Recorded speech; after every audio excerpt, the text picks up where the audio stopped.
Bonsoir à toutes et à tous, je suis ravi de vous retrouver pour votre journal de ce jeudi 6 février. Tout de suite, voici les informations que nous allons développer. Le banc de sable de Tiahura à Moorea, lieu bien connu des visiteurs, n'accueillera pas d'excursionnistes supplémentaires.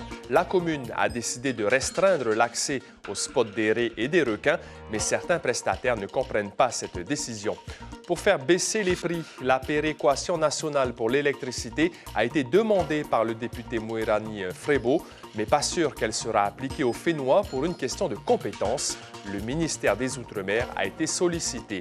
3 jours pour réfléchir à l'usage que l'on fait de notre téléphone portable. C'est le principe des Journées mondiales sans smartphone prévues jusqu'à samedi, car pour beaucoup d'entre nous, s'en séparer est devenu impossible, vous allez le voir. Les collégiens de Rikitea se préparent au Heiva Taurea. Les répétitions ont déjà commencé car l'événement est prévu début mars à Tahiti. C'est une danseuse professionnelle, Tumata Veiraroa, qui supervise leur spectacle. Quelle est la place de la femme océanienne? Quelle est son identité? Des questions posées dans plusieurs documentaires du FIFO. Suliane Favnek reviendra sur cette thématique dans son journal avec son invité, auteur d'un documentaire sur les violences envers les femmes kanaks. Merci d'être avec nous. C'est un vent de panique qui s'est emparé des excursionnistes de Moorea. Le spot des raies et des requins situé à Tiahura est désormais restreint. Les nouveaux bateaux de touristes ne sont pas les bienvenus. Décision prise à l'issue du premier séminaire du comité de gestion de l'espace maritime. Mais les prestataires de l'île n'ont pas été correctement informés par la commune. On fait le point avec Mélissa Chang et Mirko Vanfou. C'est une belle image qui appartient peut-être déjà au passé. Il ne faut pas oublier que ce spot-là, c'est vraiment un spot unique de la Polynésie qui montre l'image de la Polynésie à travers de ces requins, les raies, les poissons. Et en plus, tous nos professionnels ont suivi des formations qui sont aptes à le faire. Donc il faut trouver une solution. Ces excursions représentent 55% du chiffre d'affaires de Reginald Haring. Il pointe du doigt le manque de concertation. Avant de faire quoi que ce soit, on doit d'abord rencontrer les professionnels qui sont les acteurs de ce pays, qui sont source d'emploi. Et aujourd'hui, du jour au lendemain, on apprend par la presse qu'on ne peut plus aller aux raies, aux requins. Pourtant, 35 ans après le début de cette activité, nager avec ces animaux marins plaît toujours autant. C'est vraiment magnifique. C'est la première fois que je nage avec les raies et les requins dans un endroit vraiment paradisiaque qu'il faut préserver. J'étais vraiment effrayée, mais j'y suis allée et c'est vraiment sans danger, il n'y a aucun problème. La commune, elle, met en avant l'aspect écologique et s'interroge sur l'impact d'une masse de touristes sur l'écosystème. Ce qui a été préconisé comme orientation, ce n'est pas la fin de l'activité au niveau des spots raies requins. C'est 2 choses. C'est d'une part le rappel que le nourrissage est interdit en Polynésie, mais ça, ce n'est pas spécifique à Moorea, c'est pour tout le territoire polynésien. On n'a pas le droit de nourrir les espèces sauvages. Et la deuxième chose, c'est de limiter les nouvelles installations, de nouvelles activités sur l'aire de Tiahura.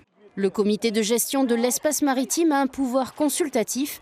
Il doit se réunir de nouveau le 19 février prochain. La FAPE Teoranaho, la Fédération des associations de protection de l'environnement, vient de créer le fonds Natura Porinetia. Il permet aux entreprises et aux particuliers d'apporter leur soutien financier aux associations. En collaboration avec Tahiti Tourisme, une plateforme baptisée HINA a aussi été créée pour permettre aux visiteurs de devenir donateurs et financer le fonds Natura Porinetia. Les détails avec Winiki Sage, président de la FAPE, au micro de Nicolas Suir et Jérôme Lee. Il y a beaucoup d'entreprises qui veulent s'inscrire dans cette vision et d'aider, mais elles ne savent pas souvent quelle association aider. Donc on essaie on se met donc en interface pour garantir à ces membres fondateurs, notamment à des entreprises, vers où vont aller les fonds et on se porte garant du bon suivi de ces fonds. Et si les tarifs de l'électricité en Polynésie s'alignaient sur ceux de métropole? C'est la volonté du député Mouirani Frebo qui a demandé l'extension de la péréquation nationale sur l'électricité.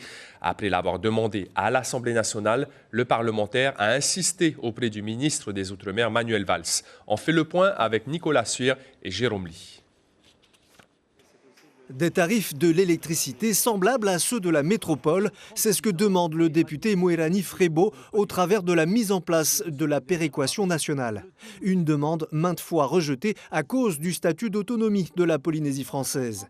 Mais cette fois, un argument de taille a été présenté. La demande a été entendue par le ministre de tutelle. En 2020 et 2021, par exemple, la péréquation s'est appliquée à Saint-Martin et à Saint-Barthélemy, deux collectivités d'outre-mer comme la Polynésie qui détiennent la compétence énergie et qui n'ont jamais eu à retransférer, à rétrocéder cette compétence à l'État. Donc on a bien des précédents très concrets en outre-mer qui nous permettent de demander cette extension de la péréquation, tout en conservant notre compétence énergie. Si la péréquation nationale était réellement appliquée, il serait difficile de chiffrer la réduction que cela engendrerait. Mais d'ores et déjà, EDT estime qu'elle serait conséquente pour l'ensemble de la population polynésienne. La péréquation nationale apporterait, oui, certainement une baisse, surtout des charges du système électrique polynésien, et donc permettrait au gouvernement de décider d'une nouvelle politique tarifaire. À la baisse, forcément, puisque les charges se verraient réduites de manière certainement significative. Le député polynésien est heureux d'annoncer une réunion demain pour fixer avec le ministère de tutelle un calendrier de rencontres afin de définir la mise en place d'une telle réglementation au Fénois. Pour beaucoup d'entre nous, c'est devenu un compagnon de tous les jours et pour certains, difficile même de s'en séparer. Les smartphones sont omniprésents dans notre quotidien et durant les 3 prochains jours, du 6 au 8 février, il y a les Journées mondiales sans smartphone, un événement qui nous invite à réfléchir à l'usage que l'on fait du téléphone portable. Jules Bourga, Marcel Bonneau. Au lycée Gauguin, ce groupe de jeunes profite de chaque intercours pour jouer à un jeu de combat, ensemble, mais sur leur smartphone. On n'a pas trop de choses à faire au cours, mais nous, les amis, on se rejoint pour le jeu et tout, pour s'amuser. D'autres étudiants en ont un usage plus raisonné. En semaine, quand j'ai cours, à peu près 2 heures maximum par journée. Et sinon, j'utilise ça que pour Pronote, les devoirs et un peu les réseaux sociaux du style Instagram, TikTok et Snap. Au lycée, les smartphones sont interdits en classe, mais l'usage est hors de contrôle. Lorsqu'on passe à 5-6 heures de téléphone journalier, de temps sur son smartphone journalier, ça devient problématique parce qu'en fait, on est omnibulé sur le réseau. D'ailleurs, tous les moyens sont bons pour limiter l'addiction. J'ai pris l'habitude de leur dire bonjour. Les 1600 élèves, bonjour, bonjour, bonjour, pour les obliger à me regarder, pour qu'il y ait un lien social, qu'il y ait un lien avec l'adulte, le regard de l'adulte, pour qu'il y ait une captation du regard. Dans la rue, en voiture, au restaurant, pour regarder l'heure. En moyenne, chez les jeunes comme chez les adultes, nous consultons notre téléphone portable 144 fois par jour. C'est une fois toutes les 6 minutes. En tant que chef d'entreprise, on travaille non-stop dessus, on vit avec, on dort avec. Et ça devient très compliqué, j'avoue. C'est vrai que malheureusement, de plus en plus, on nous demande de l'utiliser. C'est bien triste. À l'occasion de ces 3 journées sans smartphone, difficile de se priver de son compagnon. Mais c'est peut-être l'occasion de reconsidérer la place qu'il a dans nos vies professionnelles et personnelles. En avant-goût de votre journal du FIFO, dans quelques minutes, on vous parle donc ce soir des réactions autour du documentaire Fier, réalisé par Reynald Mérienne. Aujourd'hui, le public a pu échanger avec l'équipe du film. Et demain matin, à 9h30, il y aura une table ronde sur le thème de la transidentité. C'est ce que le film met en exergue, la souffrance des populations LGBTQIA+.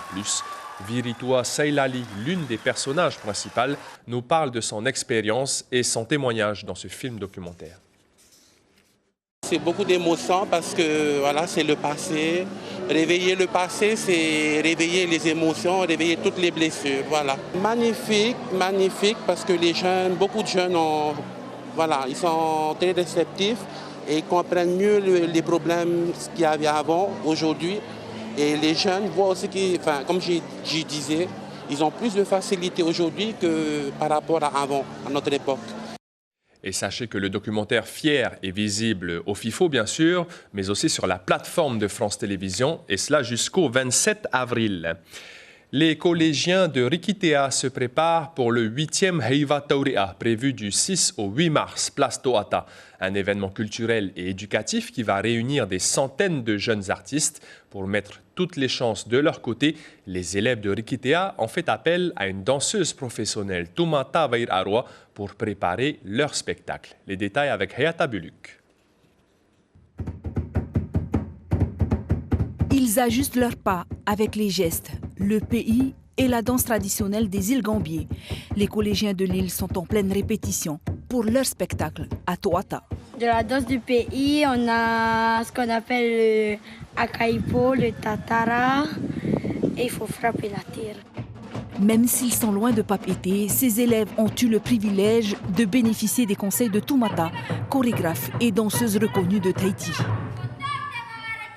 De leur donner tout le répertoire de pas de danse de Oritheti, de leur enseigner comment se déplacer, comment construire un spectacle, comment construire un filage et surtout mettre des mots à leur gestuelle, à leur émotion. Et ça a été un gros travail que nous avons fait avec les élèves. Pour les aider à atteindre l'excellence, le collège a fait appel à une professionnelle. Le projet pédagogique ne concerne pas seulement les élèves, mais toute l'île de Rikitea. Évidemment, tout projet pour moi intéressant, quand ça fait gagner, ça fait grandir l'élève. Autour d'un projet, on peut coudre toutes les autres disciplines. C'était important pour nous de pouvoir valoriser ces élèves-là. Nous sommes un collège qui est quand même assez loin. Une quarantaine d'élèves se préparent pour un grand voyage, danser pour la première fois sur la scène de Toata, aux côtés des meilleurs. Moïté Broderson sera l'invité café de la matinale radio demain matin. Il viendra parler en français et en tahitien des investissements pour les Jeux du Pacifique, de l'incendie d'Agritech, de la demande d'extension de la péréquation sur l'électricité et bien d'autres sujets. C'est la fin de cette édition d'information. Merci de votre fidélité. Tout de suite, place au journal du FIFO présenté par Suliane Favnek. Passez une excellente soirée. À demain. Prenez bien soin de vous.